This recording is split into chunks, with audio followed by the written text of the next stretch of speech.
I'm Mike. I'm Austin. We are the Test Drivers. And we put tech through its paces. And today, we're going to talk about some products that we're not used to using.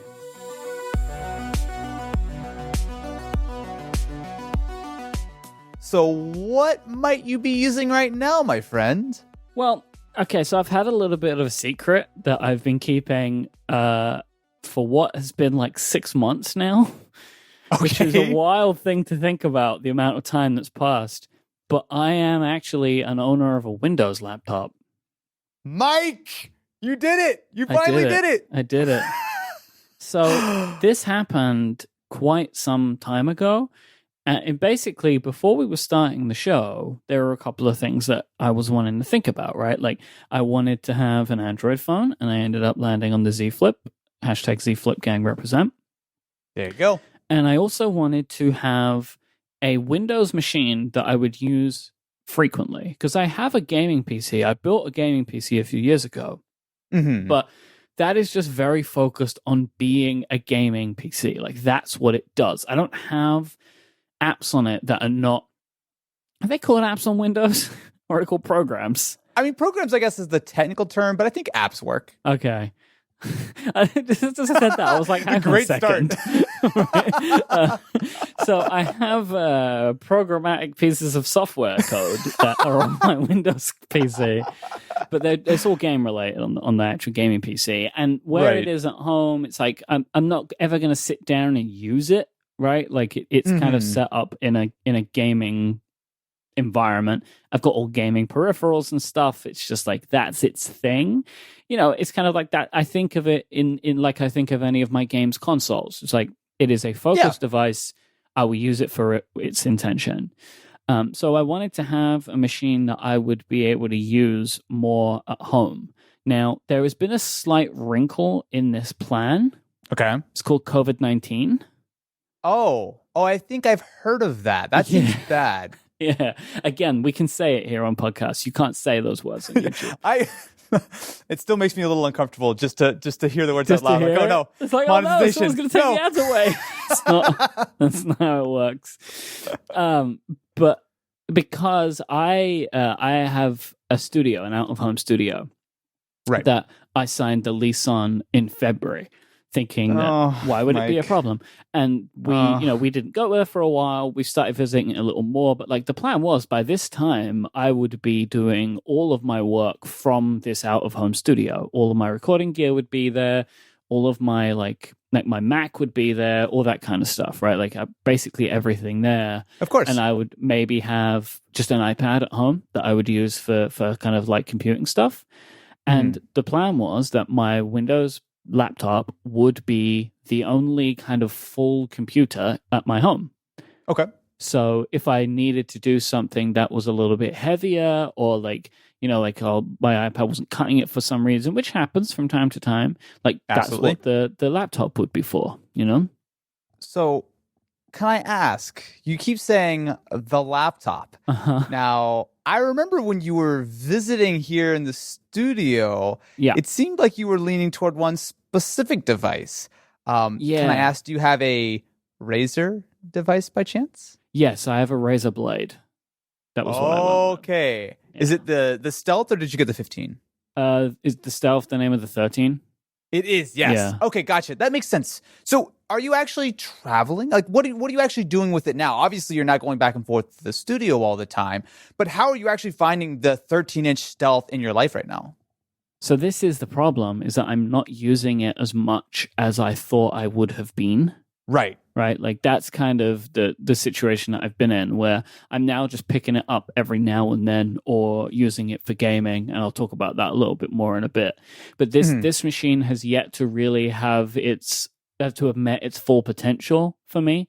Really, it was like, it's a machine that I won't use for everything, but I'll use for some stuff, and it will be kind of like a more focused or purposeful computer that I will use from time to time.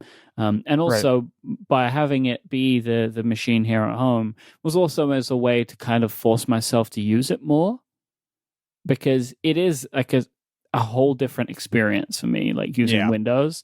Like I used to be a Windows guy, right? Like until I got my first Mac. Like I always had PCs.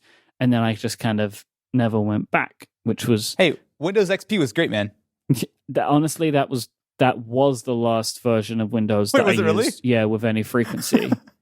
Like I dipped in to other versions, or like in my corporate job, like technically had other versions of Windows, but we used everything in virtualization because I worked for a bank. But like the last computer that I owned that ran Windows was Windows XP. Okay, so a little bit of learning about apps and programs, probably in order. Yeah. Well, so what really drew you to the Razer? Because I know obviously a big motivation from your side as far as wanting to actually create the test drivers was that you wanted to become sort of more refined and kind of have a better sort of outlet for your various different gadget impulse purchases, I guess. Would that be a fair way of describing it? And also, like, just because I felt like, and I still the same is still true, our show does focus so much more on other technology companies than the stuff that I'm used to doing, which is mostly Apple focused. Right. And I wanted to be able to talk intelligently. So like, we haven't done a lot of laptop discussion on the show. We actually haven't really, for whatever reason, haven't really gotten into a lot of laptop related stuff. Just fake laptops. Yeah, like really, other than talking about like what is not a laptop, right? Like that's kind of been the majority of our conversation about those types of devices. But I fully expect that we will continue to talk more about Windows stuff in the future, especially where like things would have been different, at least by the end of this year, because it was always looking like Microsoft were going to have a bunch of really interesting products, but they may come a little bit later. So I wanted to make sure that I was much more understanding of using Windows again for general day-to-day tasks. But I went with the Razer, like, so when I visited you in January, we kind of went through a bunch of products, and I had like a real strong thought that I was going to want a Surface. Yeah, I remember. Because that lines up so much with the type of computing that I do already, right? Like kind of tablet, convertible, that kind of stuff. But you kind of recommended not to do that right now.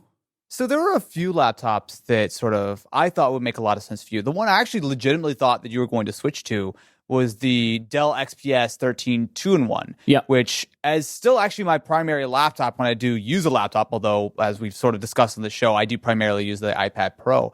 But you landed on the Razer, and you really latched onto that Razer. Yep. So the Surface stuff was like, it felt like that platform was a little bit in flux, right? And it feels like it's moving towards a different world, like an ARM world. So maybe it was, and that was kind of why I was like, okay, no, I'll pause that for now. I'll maybe come back to looking at Surface later on. And then when we were looking at a bunch of different hardware options together, I tried out the XPS, and I really did not like the feel of the keyboard. Yeah. And the overall hardware was nice, but the Razer really kind of grabbed my eye. Like the overall design and the premium feel of it really. Like, look, these are the types of... I'm going to say some things that I know are going to upset some people, right? But okay, I kind of feel like Razer is like the Apple of PC stuff. I don't think you're upsetting anyone. I think that is absolutely not only what everyone expects sort of Razer, but also I think that's kind of what Razer go for themselves, right? Like, because even just the packaging was super nice. And you look at the hardware of any of the systems, specifically with the Blade Stealth, the amount of money and time that goes into creating a chassis like that, no one besides Apple really does, right? I mean, so you're looking at a solid billet of aluminum or aluminium. I can't believe I said that. Nice. And then it's sort of machined down. It goes through this anodization process. I've talked with the guys at Razer. I know they have, for every single Razer laptop that goes through that process and gets anodized, there's probably a number of sort of rejects that get melted down and they just have to start again. That is a very expensive process, which is part of the reason why those laptops are more expensive. But on the flip side, it gives you a level of sort of solidity in that sort of feel that no one else can really touch outside of something like a MacBook. Yeah, like it really just felt like this is kind of similar to what I know, but different enough. Yeah. Where like a lot of laptop design, I look at it and it's like, well, this is like 6 different pieces of plastic put together. And it kind of just doesn't excite me, really. Where the Razer Blade did, like visually, I found it really exciting. I love the way the keyboard feels. There are some issues with the keyboard on this laptop, which I'll get to in a minute, but also like the size and the weight and the portability of it. Like I really liked all of that. And just like I like Razer's design choices. Like I like the green and the USB ports. Like it's just like this feels much more like a company that's really thinking about its design. I mean, and it's reflected in like I know another reason they are called the Apple of the PC world is that their products are more expensive than their competitors. Yes. That's what you're paying for. You're paying for the design and the manufacturing prowess, right? Yeah, absolutely. I mean, I think the Blade Stealth is a perfect example of that. So in, I guess, the meantime, since you've bought the Blade Stealth, I did a video on the Asus ROG Zephyrus G14. And in a lot of ways, that's sort of the closest competitor. It's a 14-inch laptop as opposed to a 13-inch laptop. But what you're getting for a cheaper price is essentially significantly better specs across the board. Now, I will say in a vacuum, that G14 is great. And it still is, as of right now, one of, if not my very favorite laptop of 2020. But the problem is that even as good as sort of Asus have come with sort of that design language and the way that that looks and feels, it still isn't the same thing as that solid chunk of anodized aluminum, right? Like there's really something to that. And obviously, Razer has had their fair share of reliability issues over the years, and an aluminum chassis does nothing to keep your coil whine away or your battery from dying or whatever the problems that I and many people have had with Razer products over many, many years, to be fair. But there's a real sense of you're spending a lot of money on what is technically a difficult laptop to compare because there's not really another 13-inch gaming laptop like it, but you absolutely get that sense of quality the second you pull it out of the box and you really start using it. It does feel like something different than the 7 pieces of plastic in most other Windows laptops. Yeah, and it's like the Asus one, it looks less gamery than a lot of Asus's stuff does, but still too much for me. Like what I kind of like about Razer is like their gaming aesthetic now is much more what I like, where it's like it's simple but with hints, right? So like the keyboard is an RGB keyboard in the Blade, and I like that because like I can get rid of that really easily if I want to look serious. But the Zephyrus G14, look, what do they call the back of it, where it's the LEDs or whatever? Yeah, like, and that's fun, but I don't want that. And then it's got so many vents in the side of it. The keyboard is like looks like it's from a 1990s version of what 2020 would look like, you know? Like very true. They've tried to make it look like futuristic, and I just it is a design aesthetic that I'm not saying is bad. It is just not mine. It is very different than the Apple and the Razer aesthetic of clean. And I'll say for Razer, they've come a long way, right? I mean, it wasn't that long ago that they had their glowing green 3-headed snake logo on the back. Thankfully, especially on the Stealth, that is now sort of just a very subtle little bit of like I guess dark chrome or whatever on the back. But no, I think out of any Razer laptop out there, and in fact, out of any pretty much gaming laptop out there, I think pulling out a Blade Stealth in any setting is not going to really draw a lot of attention to yourself. In fact, I actually dailied, not the one that you're using, but the 2019 version of the Blade Stealth for almost 6 months last year. And I was really happy with it. It's a little bit big, mind you, so you have to consider it more as like a gaming laptop than an Ultrabook or something. Like it's significantly bigger and heavier than something like the XPS, for example. But that being said, it also gives you a lot more performance, and it's still in a sort of package that you could, if you were going back and forth to the studio every day, easily take with you. I mean, and if we're going to start comparing to Apple, I think like one of the best comparisons for me is how many ports there are on this laptop.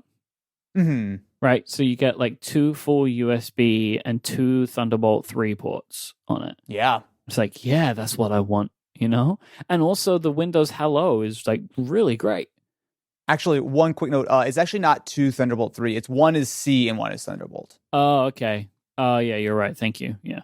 Yes, I think it's the right one is Thunderbolt and the left one is C, but I could have that mixed. Yeah, I think it's labeled, if my memory serves correct. But nevertheless, like, most of the stuff that I care about is having USB-C ports than Thunderbolt 3 ports, you know? Like, it's great to have the Thunderbolt 3-ness of it. Like, I like that's there if I want it. But really what I'm looking for 90% of the time is a USB-C port over a Thunderbolt 3 port.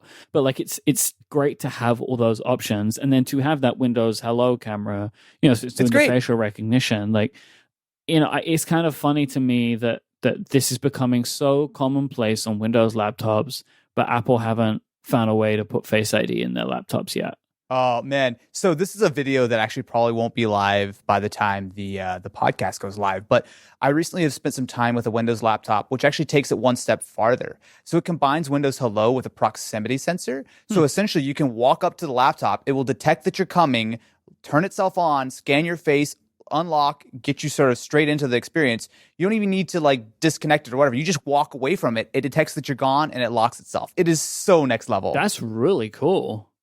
Yes. Very, very cool. I like that. But the screen as well actually is nice. It's peculiar for me just from an aspect ratio perspective. Mm-hmm. What is like do you know the dimensions of it? But it's really wide. It's 13.3. It's a 16:9. Do you have the 1080 or did you get the 4K screen option? I think I got the 1080 one.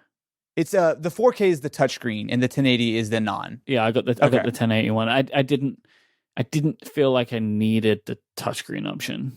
Look, I like touchscreens on laptops. I do not like 4K touchscreens, especially on a 13-inch laptop. I think that sucks way too much battery. It's a nice looking panel. That was my concern. Yeah, especially with the newer Blade, which also has a 120 hertz option for that 1080p. That really seems like the right move for battery life, for gaming, for everything. I don't have the most recent one, right? Because I think that came out afterwards. Yeah, it's fine. It would have made it an even easier decision for me to get the 120 hertz, right? It was just like, well, you've given me like a reason that I would actually prefer to have that. But really, for me, it's just like I know that this is going to suck the battery life, and I'm not sure how much I need it in this product, especially because like I don't know if maybe I haven't got this thing configured correctly, but the battery life is not great. Okay, so a dirty little secret about the Blade Stealth. If you want it as a gaming laptop, you should really get, the whole full 120 hertz and the dedicated GPU and all that kind of stuff. If you care about it as far as battery life goes, it actually kind of makes sense to get the base integrated graphics option, which I know a lot of people are going to be like, oh my God, it's still so expensive. But that's actually the model that I used last year. I had a base model integrated graphics Blade Stealth. And while, yes, it didn't have the gaming performance, I basically used it as a really nice, comfortable Ultrabook, and it actually did last longer. I was able to usually get 6-7 hours out of it without any real issues. But that being said, it is incredibly difficult to recommend anyone to buy the Blade Stealth if you're not going for the dedicated graphics, because really that's what makes it sort of another level up from something like an Ultrabook. But yeah, that's a little low, but that's still... It's not. I'm not wildly surprised by that. It's not amazing for any gaming laptop, but specifically for a 13-inch one. Yeah, because I get like 4 or 5 hours. Which again, it's just like a surprise for me. Like not just coming from other laptops or whatever, but just my mobile computing, right? Using an iPad. Like I don't think about laptop like battery at all. Yeah. I will say one thing that may help. So it does have a dedicated GPU, but that generally should be off unless you're using any sort of more graphic intensive apps, which generally speaking, the NVIDIA drivers will kick that GPU on. Right. But I will say, if you want to play around with the Windows power management settings, so if you go down to the bottom right, you tap on the little battery icon, there's a little slider for less to more performance versus battery life. Try cranking that down to either the lowest, or I usually do one step over. So I think it's usually like better battery life. So it's on the more battery life sort of side of the scale. But usually that actually does give me significantly better battery life in Windows devices. And then I have it programmed so that as soon as I plug it in, it immediately goes to max performance mode and I can get everything I want out of it. See, I'd been tinkering with the power management in the Razer app. Maybe that was the wrong idea. That's a separate thing. I actually don't know how deeply that hooks into the Windows side. I should try it in Windows then. Okay. Yeah. Give that a try. I don't expect it's going to make a huge difference, to be completely honest with you. This kind of stuff really reminds me of Android. Like they're similar in this regard, where it's like, here are these overlapping apps. Yep. And you just have to work out which one is the right one. Because on the face of it, like they just sound like the same thing. And plus, again, like my mentality is like, well, I'm using the Razer product, I'll use the Razer app. But really, the Windows app Windows setting is probably the better one for me to use. But like, what I do like about this stuff is like, yeah, things can get complicated, but it's the same as what intrigues me about Android phones is I got to choose what laptop I wanted, right? Yep. Keyboards like this, I don't know, screen. Oh, this one's got a matte screen, which I love about the Razer, by the way. The screen is matte, right? Like, and I had all these options. I mean, you gave me like 20 laptops to look through from this stuff that you had around the studio. And it was, it was like, oh, I'm not so sure about this. So I can go in a completely different direction. But like when I'm choosing with Mac laptops, it's like, well, what kind of power do you want? Maybe what kind of screen do you want? You don't really have too much of a difference that you can go to from there. Like like when we had the bad keyboard, it was like, well, you haven't got any other options. The keyboard that's what the keyboard is, right? All the laptops have this keyboard. If you don't like it, well, that's it. Yeah. And so I like that about the Windows world as I do about the Android world, in that I get to make decisions based on my own preferences, and they can actually relate to wildly different products. Myke, I'm really curious. So obviously, I 100% agree when it comes to hardware for both Windows and Android. The flexibility is one of my favorite sort of features. But how are you finding Windows itself? Yeah, that's probably a good point to talk about. I mean, it's Windows, right? Like, it has everything I need. Yeah. But a lot of stuff is just more complicated. It's very different. I feel like at this point, you can kind of do everything you want on sort of Android and iOS, and you can do everything you want on Mac and Windows, right? It's much more of a preference thing than things that you like physically can or can't actually do on that operating system. Like it has enough apps. They have some weird apps in the app stores there, which you don't see in other, like, like there's like an Instagram app, but really it's just, it's just a web, So I found that kind of funny. I mean, I don't really have a lot to say about Windows, in all honesty. Like, I was able to get versions of the applications that, really, it's like we can replay my conversation about using Android. Mm-hmm. It's very, they're not the same, but they're similar in mentality of like, I can get pretty much everything I need. There are Windows versions of all the major apps that I'm looking for. If not, there's typically a web version that works just as well. I have more choices because the platform is more open, but really the Mac is much more open than iOS anyway. So it isn't really a case of like Apple won't let you do this. It's more the developer didn't make a version of this, Right. Because the Mac has it's much more of an open platform for me to be able to do what I want. I can use the App Store or I don't have to, and that kind of stuff. I mean, the main thing that I like about Windows compared to other platforms is its gaming ability. Of course, yeah. And one thing that I did with this machine that I hadn't done before was the Xbox Game Pass. Oh, what great timing in a year full of brand new consoles. Yeah. But it's fantastic, right? Like, I have access to all these games. I can plug my Elite controller in. Nice. And this machine is fantastic, right? Like, I was playing Forza, and it looked superb and ran perfectly. Like, it was great at everything I was throwing it at. And like, I was genuinely really surprised at the performance I could get out of a laptop. I think a lot of people give the Blade Stealth a bad rap because it actually isn't really that powerful when you compare it to a lot of other gaming laptops.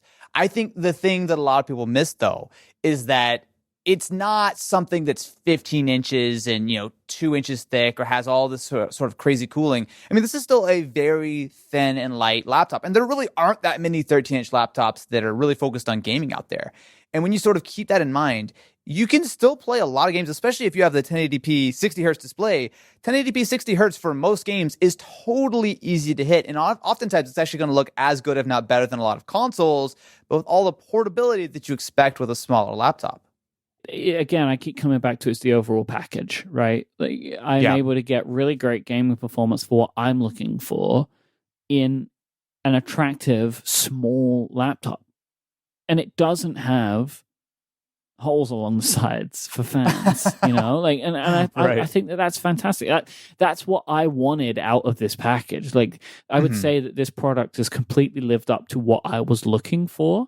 Like, I don't feel like I've had to compromise on the things that are important to me to get this. Now, I will say I have just a couple of points that I want to hit on for where this product is strange for me. Okay. One, I've heard this in other places and seen it in other reviews. There's some peculiarities with the keyboard. Oh, yes. The shift keys are too small, and I end up pressing the arrow keys more than I would want. They kind of give a half-size shift key, and the up arrow is next to it, so too frequently I hit up when I mean to hit shift.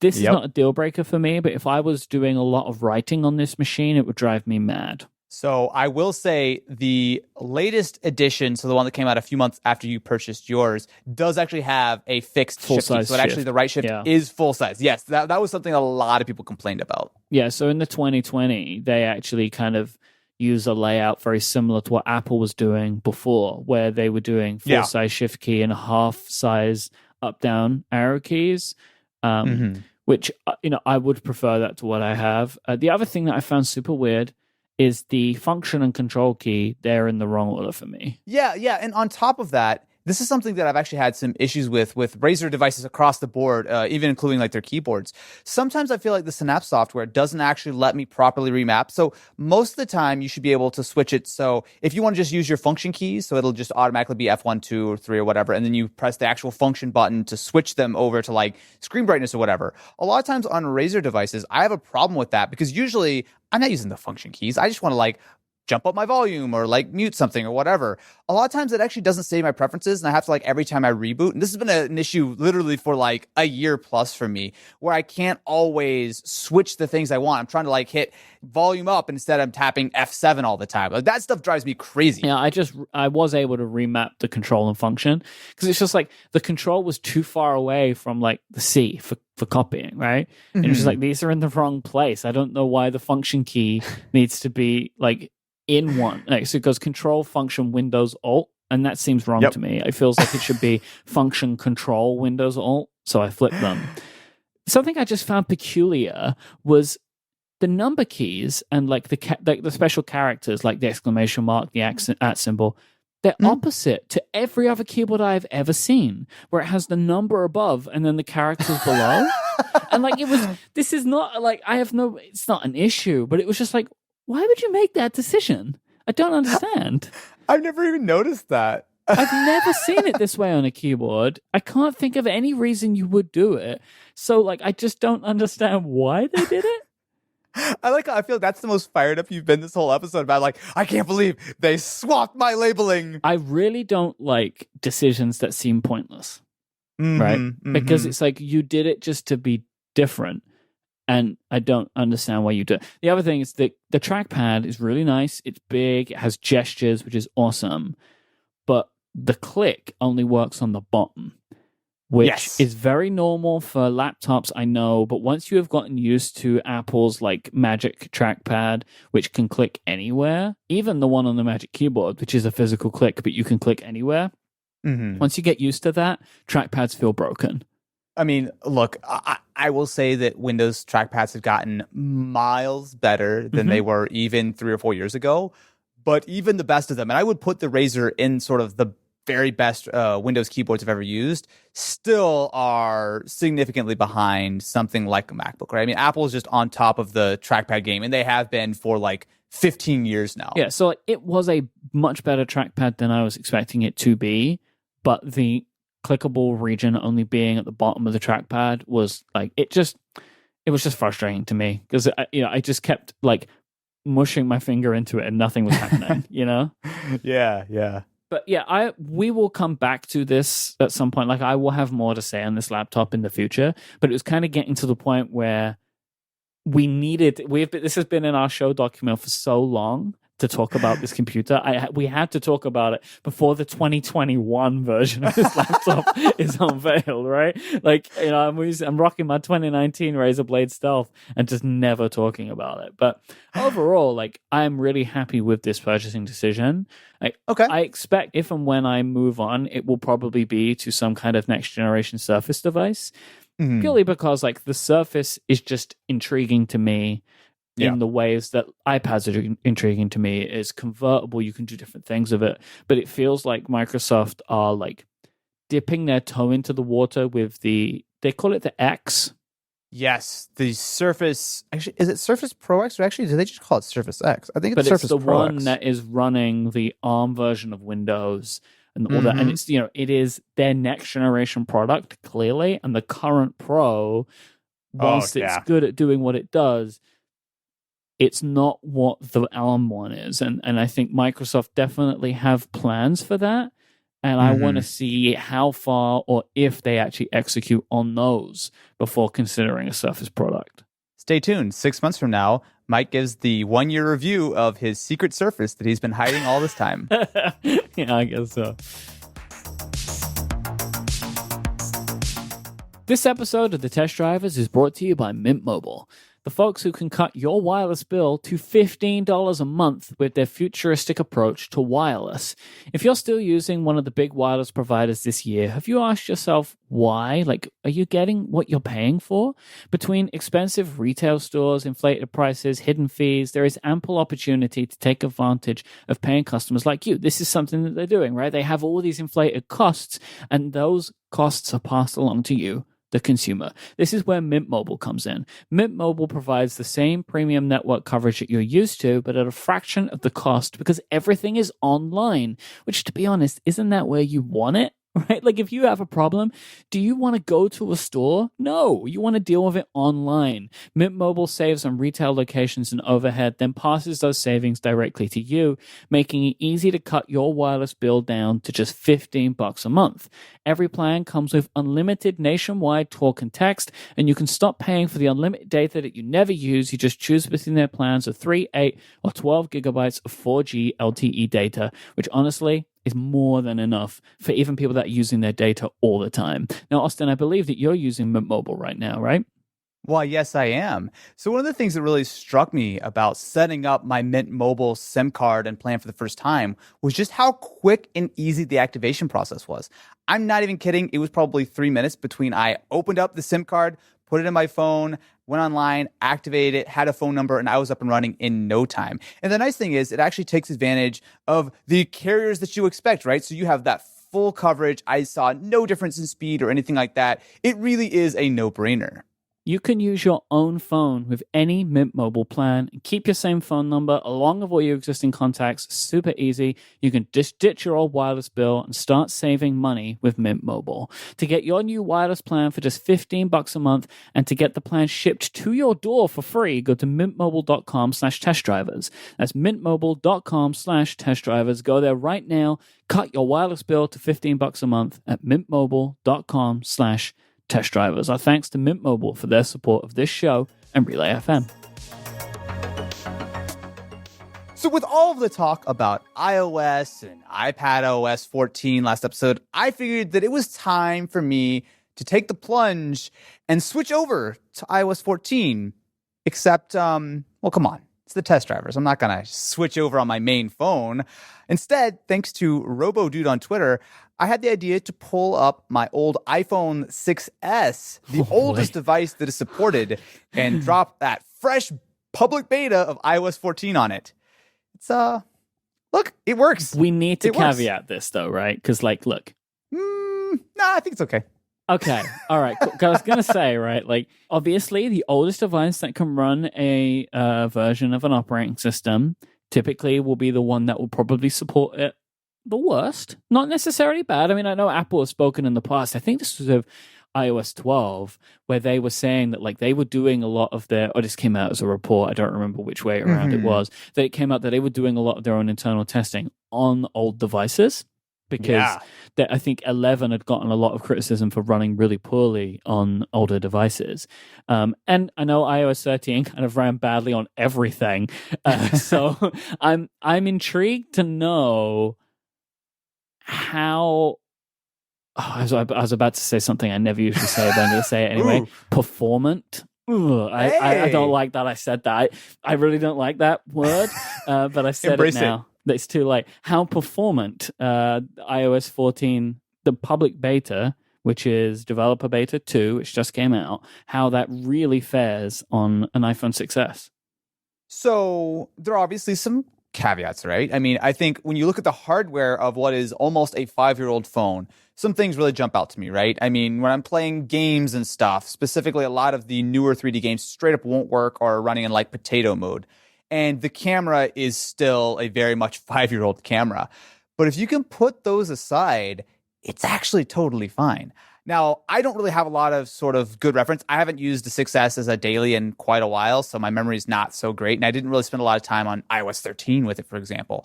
But iOS 14, you squint a little bit, this is pretty much the same kind of general feel as even something like the brand new iPhone SE, which obviously is still sort of based on this design. Mm-hmm. So the first thing that's really jumped out to me is actually not even an iOS 14 thing. It's that, I've missed the size of a phone.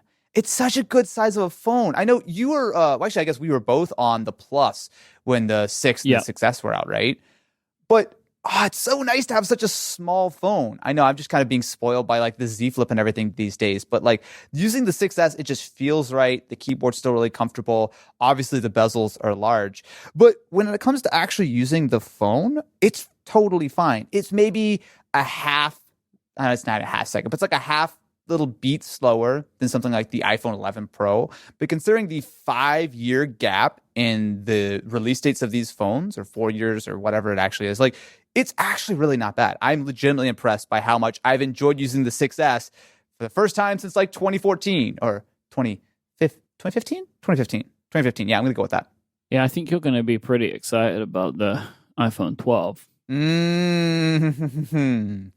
I am a sucker for it. Because all of the mock-ups, the rumors and stuff, whilst it's a 5.4-inch screen, where the 6S was a 4.7-inch screen, the base level 12 is looking like it's going to be size-wise in between the two SEs, the old SE and the new SE. Oh, I'm so excited. I mean, look, I like the idea of having like a large screen, but honestly, as time has gone on, I'm over it. I don't want to carry some huge phone around, especially considering I carry 2 phones, right? So the 6S has been nice in that sort of respect. Like genuinely, physical size-wise, it could be about the size of a 6S. That phone, physical size-wise, actually sits between the SE and the SE2. I am all about it. So I'm actually really happy that I've switched over on a 6S to iOS 14 because it's really sort of given me a sort of a fresh look at everything. And specifically, it's been a long time since I've used, I guess besides the SE2, this actual screen size, right? I've gotten very much used to sort of swiping and using gestures on Android and iOS and everything. And to go back to a physical home button and Touch ID is nice. Really? Obviously, it does. Honestly, especially given how much sort of I wear masks every day now. Oh, yeah. And look, I'm not, I guess maybe I shouldn't say this, but I will. I'm not one of the people who uses like a 4 or 6-digit passcode. I have a long password to unlock my phone. So oftentimes, I'm not pulling my phone out. I believe in this. What's the real truth? Do you have like 0000? No. I have a long password that requires me to take 5 seconds to type in, and I don't want to spend 5 seconds to unlock my phone. So oftentimes, I won't even touch the iPhone. I always pull out Z Flip when I'm out or like wearing a mask or something. But with the 6S, drop my fingerprint on it, and boom, I am unlocked and ready to go. Yeah. Now, you're using iPad OS 14 right now, right? Yeah, I actually before we recorded today, I put the beta on my iPhone. Oh, so what do you think about the widgets? Because I'm kind of underwhelmed. They're not. I mean, they're okay, I guess. Well, okay. So you need the thing to remember is like the only widgets you have right now are the ones that Apple have made, right? Very true. It might just be that like the widgets you want don't exist right now. Like for the apps that you like to use. That is absolutely true. I would say there's a couple in there that I'm good. Like I'm happy to use. Like I used like the notes one to jump into a couple of notes that I use pretty frequently. The weather one's pretty nice, but I want to wait for the weather app that I use, Carrot Weather, to have one, which I'm sure that they will. And the calendar one's nice too. Honestly, the built-in widgets are nice, but the thing is, I don't use many of the built-in apps, right? I don't use Apple Calendar. I don't use sort of the stock Photos app. I'm pretty much entirely in like sort of Google Calendar and Google Photos. I'm sort of spread out all over the place. So to me, the widgets are interesting. I do like the idea that you have so much more control over the home screen, right? So like I've been like playing around with like the app library, which I know a lot of people aren't really a big fan of. Yeah, look, okay, the sorting isn't maybe the smartest thing in the world, but honestly, I actually kind of like it, right? I mean, I've always liked Android sort of having the app drawer. It's fine. It's whatever, but then you can get an alphabetized list there as well. Like, I think that's kind of best of both worlds, in my opinion. I'm totally down with it. And also, I like the idea of sort of not only do you have app library, but because of that, you can sort of really condense your home screen. So you can almost have sort of like, what is it? I guess they call it left of home. So you can have your widgets and all that kind of stuff over to the side. You can have like one home screen, which is the way I have it set up. And then the next screen is my app library, which actually I feel like is really nice. I had like a real tough time today trying to condense my home screens. I wanted to get down to one, right? So I got rid of a bunch, but then it was like, oh, but the clock app I always have on the second screen. Yeah, but I use it every day, so I had to bring clock to my home screen.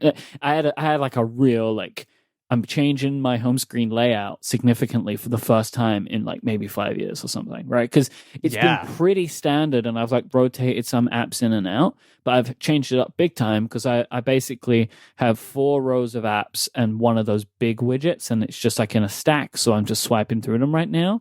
And I thoroughly expect that to change a lot. You know, I wouldn't be surprised if by the time, like once it's shipped and all the widgets are out and stuff, I might just be like a couple of apps on the home screen. Like, well, I guess we'll kind of wait and see, because I really do open most applications by searching, so maybe it would be better to just have widgets and stuff, but I'm waiting for a lot of the third-party apps that I use to give me the widgets that I'm looking for. Yeah, I will say the universal search is nice. It's really helpful. I mean, just sort of, I think it's probably even better on the iPad, but it's nice to have that sort of all put together. The widgets are interesting. I think I need a bigger rethink, because the way I have it now works, but the way I use like the Z Flip, for example, is I have like a calendar widget on the very top, or like the Today view or whatever. Then I have a couple of rows of apps. Then I swipe over to page 2. It's entirely sort of my calendar, my Todoist, and then I swipe over to page 3, and that's where I keep sort of the last apps that I sort of get at pretty frequently. I think I want to try to replicate something like that, but given the limitations on widgets and the fact that, I don't think I can scroll through my Todoist and check things off from the widget, that might be a little bit of a limiting factor. So I want to wait and see. Yeah, that kind of sucks. But you know what is really cool? Picture-in-picture. Dude, so obviously an Android feature for many years. Oh, yeah, I haven't tried that yet. It's really good. So the YouTube app doesn't support it yet. But even if you're not even signed in or you have YouTube Red, you actually can do it inside of Safari if you go to YouTube. And it works really well, even on the 6S. So you can sort of easily pinch it. You can sort of fly it around. It's similar to what you get on the iPad. So it kind of is, it's smart. It'll kind of like attach itself to corners, and it will kind of, if you like go out to your home screen, it'll kind of bump itself up so you can still see the dock. It's really clever, but especially on the phone, I mean, this is such a obvious feature, and it works really well, especially if you don't want to pay for YouTube Red and you want to get background play. Not that I would ever condone that. Actually, yeah. Why? Just do it. Why wouldn't you? Until they shut it down. Oh yeah, look at that. I'm watching my favorite Austin Evans video. Ooh. Just any Austin Evans video is my favorite video, of course. Oh, so kind. So kind. Yeah, this is actually really nice to have on the iPhone finally. Like, I use it a little bit on my iPad. I would like to use it more, but honestly, YouTube is what I want the most. I think I saw Apple suggesting that they were working with YouTube to try and get picture-in-picture support sorted out, which they really should do, because there's no reason why they shouldn't have picture-in-picture support available for people that pay for YouTube Premium. Yeah. Like, I'm happy with the fact that my YouTube Premium money goes to my favorite creators like you, Thank you very much. But I love that they have that feature. I'd really love to see it come to the YouTube app. Like, I really hope that they're able to bring it, because that's where I'm watching video. Like, video is YouTube for me. I think that's absolutely got to happen. I don't think there's any way that they won't have an update for the YouTube app, at least by the time iOS 14 sort of goes public. I mean, you say that. Did you see that thing a couple of days ago where the Gmail just got supported for split screen on iPad, which is a 5-year-old feature? Isn't that because like Apple said if you don't support this, like you can't update your app for the iPad or something? Yeah, that's the only reason they've added it, because Apple finally put a cut off that like all iPad apps that receive updates have to be able to use split screen now. Google's so slow with this stuff. It's so frustrating. Like as a Google Docs person, like I really want to be able to have multiple Google Docs side by side on my iPad, and I can't do that. But anyway, it kind of feels like there is no story here that the 6S just runs 14 fine. Completely fine. Honestly, that's great, though, right? Yeah, no, I'm legitimately really impressed, especially considering just how cheap the 6S is. So the one I'm using right now, I actually originally had a 6S Plus. So I'm actually using the standard 6S. I got this like a year or two ago for like $150 or something. Like, wow. I mean, obviously this is a very affordable phone today, and iOS 14 really still obviously is still supported, but it runs really well. That being said though, iOS 14 is nice, but it very much feels like sort of like Android 11. This year just seems like a year for a bunch of minor upgrades on the phone front, right? There's a lot of nice little features, little tweaks and nips and tucks. But like, I mean, look, if I'm going to put the 6S down and switch back to the 11 Pro on iOS 13, I'm going to be fine. I'm going to wish I had the YouTube thing and maybe I could redo my home screen a little bit. But like, honestly, there's not enough here to really pull me away from the Z Flip. Yeah, widgets will be better when it's shipping. There's a bunch of features in there that we'll see some developers take advantage of. But the thing is with both Android and the iPhone now is the amount of movement they can actually make is small anyway. And especially this year. They're so mature, right? I mean, look, we're on iOS 14. That's a lot of updates. That's a lot of years of sort of cramming every feature they can in. I feel like short of, huge redesigns and major new features, which oftentimes come with the hardware, not the software, it's hard for me to see anything that's really egregiously missing, right? I mean, I think now that they've sort of rethought the home screen experience, I don't really have any major complaints. This episode is brought to you by Pingdom from SolarWinds. Do you have a website? Does your website have a shopping cart, registration form, a contact us page, basically any content that you want people to see? If you've answered yes to these questions, you must have answered yes to at least one of them. You need Pingdom. Nobody wants their critical website transactions to fail. This means a bad experience for your users, could mean lost business for you.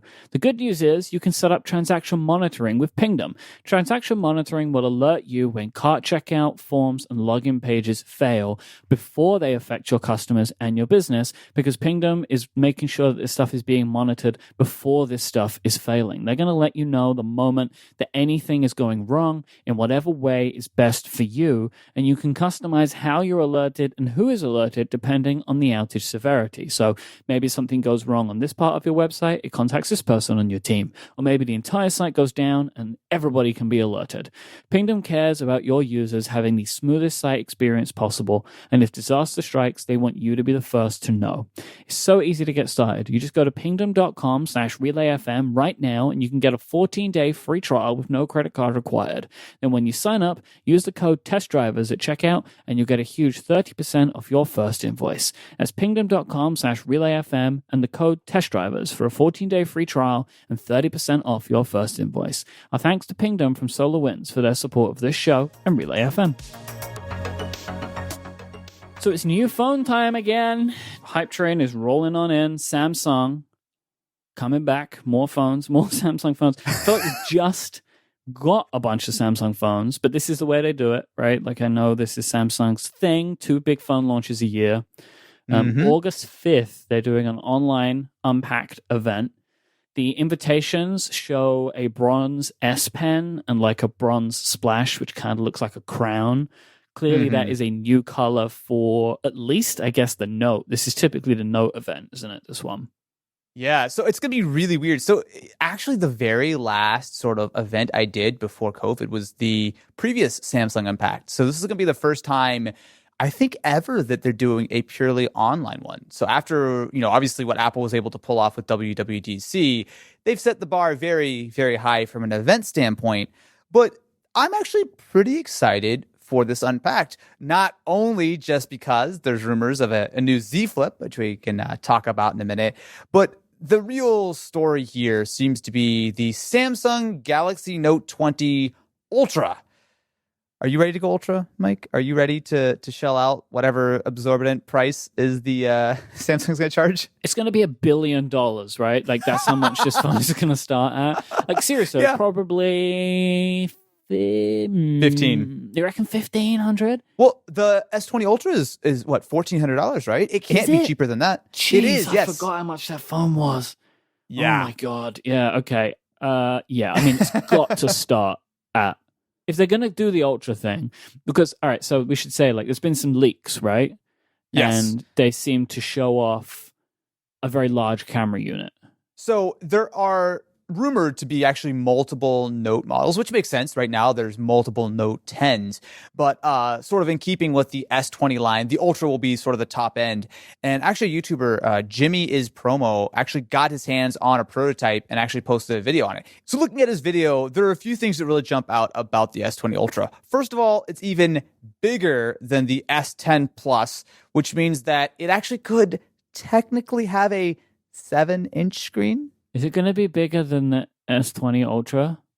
Likely, because I think the S20 Ultra was 6.9. So usually the Note is at least a small bit larger. Look, okay, I'm going to be real. The S20 Ultra is too big of a phone for me, right? Surprise, surprise, right? I think it's too big for most people. It's so big. And the thing is, so with the S20 Ultra, it has obviously a great sort of set of cameras, right? You have the super high megapixel main camera. You have that 100 times space zoom camera, which is like 4x, and they have a bunch of digital stuff. Obviously a great zoom camera, but they've slightly overhyped it. You've got the ultra wide and everything. Well, I guess probably mostly because of that sort of periscope camera. The camera bump is huge on the S20 Ultra. And based on what we've seen leaked from the Note Ultra, the camera bump is going to be even bigger. Why? So it does look nice. Well, okay, so what are they doing, do you think, with the camera? As you put, so I guess there's two aspects of this. As you put larger like sensors in, so obviously the main wide angle camera that are pretty much on most phones this year have gotten larger, right? So you look at everything from OnePlus to, the S20 Ultra, even the standard S20, the sensors are getting bigger, which is great. But as you get a bigger sensor, the lens and the optics that you put in front of that just necessitate sort of being a little bit thicker, right? So that's one aspect of it. But when you look at the sort of the periscope camera, that zoom lens, essentially what they've done is they've taken that camera and they flipped it on its side. So as you point the phone, when you're operating the zoom lens, when you point your phone at something, it's actually hitting a mirror, bouncing into the side of the phone, and that's where the sensor is. So the sensor is actually sitting sort of like horizontally, I guess, which is completely sort of contrary to every other sort of phone out there. But essentially what that allows them to do is sort of get around that Z height sort of depth, right? So if they did it normally, you would have a legitimately like 1-inch thick camera bump. So they've kind of put it on its side to minimize that. But even so, you're still limited by the laws of physics of you have to have the screen, then you have to have like, whatever sort of backing panel for the camera. You have to have the sensor facing the wrong direction, and then you have to have a piece of glass over the top of it. It just means it's thick. And it looks like the Note 20 Ultra is going to have an even bigger bump. I will say one thing, though. If you look at the leaks, it actually does look a little bit nicer. So they kind of look like they're taking a page out of the iPhone 11 Pro's book, in that sort of they have equal looking little camera, like little round fixtures around the cameras. Yeah, it definitely looks better than the S20 Ultra camera array. Yeah, it's a little bit more sort of uniform. The cameras likely will be very similar. So the rumors I'm seeing right now, there's obviously several Note lines, so it's kind of hard to say. I would assume it's going to be very similar to the S20 Ultra camera setup, maybe with some slight tweaks. But usually with the Note, they don't introduce anything major and new. And obviously the S20 Ultra was such a huge step forward. The only thing I hope is that they're able to knock out some of their image quality and specifically some of their autofocus issues that have sort of plagued the S20 Ultra. But that's only just one aspect of it, right? So it also is going to be likely powered by the new Snapdragon 865 Plus. I don't really know what that means. I'm going to be honest with you. So what Qualcomm has been doing for the last couple years, so they did it last year with the 855 and the 855 Plus, they're only really doing one big flagship chip a year. But essentially for the mid-cycle refresh for, the Notes and the Pixels and the Z Flips or whatever, it's sort of the phones that come out in the back half of the year, they're creating essentially a higher bend version of the same chip. Okay. So the 865 is basically exactly the same, right? In fact, silicon-wise, it probably is the same. But essentially the prime core, so the way these things are set up, it's like 4 slower cores, 3 fast cores, and then there's a 4th core, which is sort of the big core, but it's sort of overclocked. So before I think it was like 2.9 or 2.8 gigahertz. Now actually that core can go all the way up to 3.1 gigahertz, which while it means that technically single-threaded, you're 10% faster, but what it really means is that they've got the marketing term, the world's first 3 gigahertz smartphone. But they've also paired that with some legitimately nice benefits. So graphics are about 10% faster, but probably what's more important for most people is that it now supports Wi-Fi 6E, which is a brand new Wi-Fi standard. And I know that Wi-Fi 6, I feel like, just launched like last year for a lot of devices. But 6E essentially opens up the new 6 gigahertz frequency. Okay. Which specifically here in the US has been opened by the FCC only, I think, like a month or two ago, but obviously had been in the... Yeah, it's been really recent, but obviously this was in the works for a while. Essentially, right now, Wi-Fi usually works on 2.4 and 5 gigahertz frequencies, but the more Wi-Fi devices and microwaves and wireless everything in our lives, the more those frequencies really get jammed, which sort of keeps you from hitting those peak speeds, right? I mean, you look at Wi-Fi 5, it's like, oh, you can do 1.8 gigabits per second or whatever. But that's like if you're in a lab, right, with a Faraday cage or something, right? When you have all these different devices fighting for frequency, it means that you have less range, you get less speed. It's very congested, right?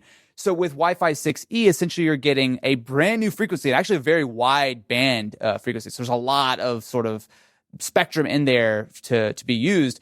Essentially, if you have a Wi-Fi 6E router, so you will have to upgrade your router. But with these new phones, you actually should get significantly, not necessarily higher like theoretical speeds, but in real life, you're going to have better speeds and better range because there's not a lot of devices fighting over that small chunk of spectrum. But I mean, that kind of stuff is like, it's not really a selling point, right? Because people don't have these routers. It's like one of those things where you're buying the Ultra, they're giving you the very best, right? They're giving you a slight upgrade over the S20 Ultra. It's nice to have. Honestly, you're completely right. There won't be Wi-Fi 6E routers on sale probably till the end of the year. You're probably not going to upgrade for 2 to 3 years because who upgrades their router every year, right? But nice feature to have, but generally speaking, very similar, 5G support, all that kind of stuff. I think what I'm a little bit more excited about, and obviously what all non-Z Flip gang members are excited about, is the Galaxy Fold 2. How likely do you think we're going to see this? I think very likely. So, I mean, you look at the first Galaxy Fold, it was, announced like last March or April or something. And then obviously at the last minute, they had to sort of cancel the launch, which I think pushed a lot of phones, including the Z Flip back, right? So the Fold ended up shipping much later in 2019 than it originally been anticipated. My strong assumption is that the Z Flip was supposed to be shipped last year since it had like sort of the 855 and a lot of specs that were very much 2019. And obviously that was launched in sort of February of this year. But I think the Galaxy Fold 2, they've obviously got all of those initial issues fixed. I think they're ready to go with what I think will be a major, major upgrade. So all of the, I don't really know if they're leaks, but renders that I've seen of the Fold 2 basically seem to indicate a more modern design. So larger screen on the inside with a hole punch camera rather than the cutout camera that was on the, that was on the original one. Probably just seeing one camera, which makes way more sense rather than the multiple camera array that was on the first Fold. But the key part being that the outer screen, while still slim, will cover much, much more of the body of the phone. It very much feels like the Fold was kind of like that Gen 1 device. If they got it out the door, it technically worked, but obviously had a lot of very obvious limitations. Now, I don't want to get too excited, but from everything we're hearing about the Fold 2, it seems like it is a huge leap forward, right? So the screen's bigger, better looking. Theoretically, now take this with a big grain of salt, but theoretically, that main screen inside the Fold 2 may run at a full 120 hertz, which would be bananas. Oh my word. I did not know that. Wow. Supposedly, there have been some leaks as far as, I think some firmware got leaked or whatever, that the outer screen runs at 60, but the inner screen can run at 120, which if true, that's almost like an iPad Pro that you've got squeezed into a foldable phone. Like, that's crazy. It's like an iPad Mini Pro or something. Yeah, yeah. So on top of that, there's also been some rumors, and Samsung actually filed a patent recently as far as making water resistance a feature of folding phones. There's no way. There's no way that this phone has water resistance. I People are expect they really will hyped. do it, but like I cannot believe that they've been able to make that work so fast. The things are barely dust resistant, right? Very true. Like I genuinely believe that they will find a way to do that because that's just the way technology marches forward. But to me, the idea that they've somehow been able to get, I don't know. I would be. What were you gonna eat the podcast for? Do you remember that? The Xbox Series S, I believe. Oh yeah, that you figured that it was definitely going to happen. Otherwise, you were going to eat a version of the podcast, which would be a printed version of the show. Stand behind that. I will eat the podcast if they've somehow made a water-resistant version of the Galaxy Fold, and it's shown off in a couple of weeks' time. This is such a bizarre running joke we have now. No, you will eat the podcast. One of us is going to be really sad one of these days when we're like wildly wrong. Yep. So there are a bunch of other crazy rumors. Supposedly it may even have an S Pen. Likely will have some kind of mix of It should have an S Pen. But there's a lot of stuff going on in this phone, though. I'm a little questioning as far as like, okay, obviously you need a huge battery, especially if you've got like 120 hertz and all this kind of stuff. You need a huge battery. So I'm not sure how realistic the S Pen is, but it would make sense. Well, and also the S Pen could damage the screen. Oh, that's a very good point. So I do believe that the new Fold, the Fold 2, or whatever they end up calling it, will be likely using the same ultra-thin glass from the Z Flip. But that being said, even the ultra-thin glass on the Z Flip can get scratched by something like your fingernail if you really dig into it. Yeah. There are a couple of other things that are rumored. So it looks like it'll have some kind of mix of S20 and S20 Ultra cameras. So likely you'll have like the main and the ultra wide from the S20. And then you'll have that same periscope ultra zoom camera that's going to be on the S20 Ultra, as well as the Note 20 Ultra and everything that likely will make its way to the Fold. But on top of that, there have been rumors for a while, and it may or may not actually be shown at this event, that there could be a lower end, quote unquote, cheaper version of the Fold. People have been calling it the Fold E. I don't actually think that that's the name, but a Fold that's a little bit closer to that $1,000 to $1,200 price point that really kind of takes some of the specs and puts them into a form factor similar to the first generation Galaxy Fold. I don't understand why that would exist. I mean, these are expensive phones, right? So there have been rumors that the new Galaxy Fold 2 will be at least as expensive as the last year's model. In fact, maybe even slightly more. So if you're talking $2,000, $2,100, $2,200, I can see that obviously that's a lot of money, right? If they can make a cheaper version. Yeah, it is a lot of money. But if you have $1,200 to put down on the device, I think it is better to get the top of the line version of the Note or the Ultra than the low end version of the Fold.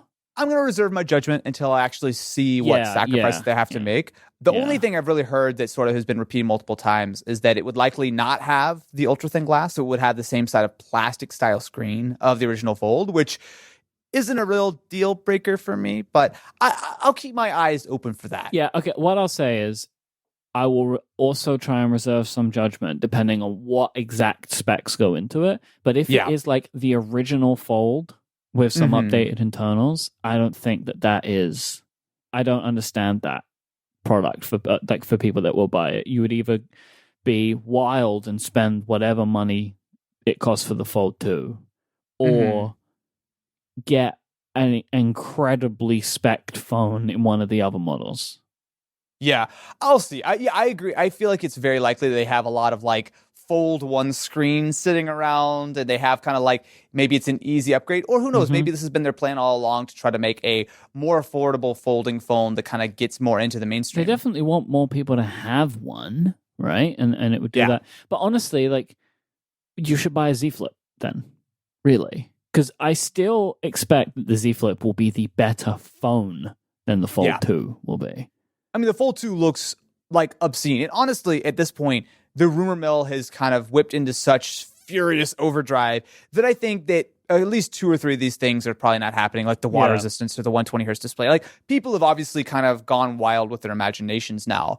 But what people have not gone wild with is the Galaxy Z Flip 5G. All right.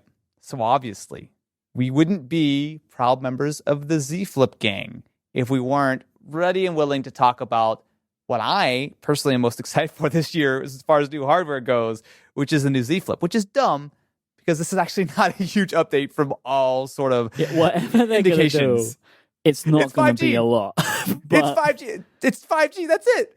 But that's okay. I'll take 5G. That's fine. I'm a Z Flip gang member. I would expect a better processor too, though, right? I mean, that would be nice. The rumor is that it's essentially the same hardware. So theoretically, it would be slightly thicker and like 0.2 millimeters taller or something, but essentially the same size. Almost unnoticeable. Yeah, exactly. Yeah. We may not even see like an upgraded camera, which actually is one of the things I would like to see, but likely it will be using the Snapdragon 865 and a full 5G modem inside. And that might be it. So maybe like a slightly larger battery. And there actually was a GIF that was leaked, like a 360 sort of rotation of a Z Flip in that same bronze color from the Invite. Yeah, I saw that. Which is cool. I mean, I personally like to just debrand mine and sort of cover it up, but obviously sort of more colorways are nice. But Myke, I'm curious, right? So it sounds like this is very likely going to be sort of a small upgrade to the Z Flip, not even a Gen 2, like a Gen 1.5 of just adding 5G. And likely it will be more expensive than the standard Z Flip because I don't think they're actually going to discontinue that, or maybe they'll kind of shuffle the prices down a little bit. But what do we want from the next generation Z Flip? Not necessarily just the 5G, but like say, we're in the Samsung marketing meeting and we're saying, hey, this is what we want. What do you want to see out of a next generation Z Flip? You already mentioned one of the big ones, which is a better camera module, like a more modern camera module. That really, for me, is the only significant letdown of the Z Flip, is that the camera is a step behind the rest of the competition. Yeah. Which is still good. It's a good camera, but cameras in the current set of phones have the ability to be absolutely unbelievable, right? Mm-hmm. The biggest thing for me personally that we haven't spoken about would be a 90 or 120 hertz refresh rate on the screen. Yes. That one, I feel like, especially considering that the battery life, honestly, on the Z Flip is pretty good, but it is still a reasonably small battery, right? And I think if you do crank it up to 120 or 90, it might impact things negatively. Or of course it would, but it might actually make sort of a big enough difference that wouldn't actually be feasible. But that being said, look, we can talk about the Z Flip as the budget folding phone all we want. But at the end of the day, this is a $1,400 device, right? And that's, I think... Oh, I forgot how much I paid for it. I've forgotten that. Oh, God. So, for me, I think as much as I love the Z Flip, it is kind of hard to justify the fact that the phones that we use right now are kind of out of date, right? We're using essentially the same specs of like the $700 Galaxy S10e from February of last year, right? Essentially the same camera modules, essentially the same processor. That's kind of tough to swallow, right? And I think with the 5G model specifically, they're obviously taking some steps in rectifying that by keeping it up to date with, the Galaxy S20, which at least is sort of a little bit more modern. But the thing is, I want more than just the 5G, right? I want, like you said, those cameras. I think especially the thing that I really would appreciate is just sort of better dynamic range. I don't even necessarily need a bigger sensor, although I'd appreciate that. But obviously, the last thing I want on a Z Flip is a huge camera bump, right? I think that would completely defeat the purpose. But having a little bit more dynamic range, having something like 120 hertz, and honestly, I would really appreciate a sort of larger external display. So I know in the early days of the podcast, I may or may not have said some things like, the tiny screen is fine. I have no problems with it. But as time has gone on, I just don't really use it anymore. I use it for a selfie every once in a while, and I use it to look at like sort of my battery percentage as it wirelessly charges by my bed. I think they could go at least a little bit bigger. Even if it was twice as big and I could swipe through like a couple more notifications and get like a little bit more than just like an icon, it would be really useful. I would like to see it be much bigger. Oh, really? Personally, yeah. Why not? Right? Like, how cool would it be if the entire front of it was screen? Okay, yeah, I can get behind that. Like, and it's just like, or it was like at least the size of a good smartwatch display. But that could look a little weird, right? Like visually. So like if it was, I mean, and I don't think this is not Z Flip 2. This is maybe like Z Flip 4, where they can make like the entire front of it a screen too. But like I just think that would be really interesting. Like, what could you do with that? Would it be better? Would it be worse? I don't know, but I think I would love to see it at least. Well, you look at something like the Moto Razr, right? I mean, that I think has a good blend of, it's a large enough screen that you actually can do some things. You don't always have to open up the phone. Whereas the Z Flip right now, it is very much a useful gimmick for taking photos and stuff, but it doesn't really do much beyond that. And I don't see why it's not possible. It's like the combo of a clock and an LED status indicator, basically. Yeah. I absolutely agree. And it would be super nice to have a little bit more interactability on there. So, Myke, are you interested, perchance, in a Samsung Galaxy Z Flip 5G? No.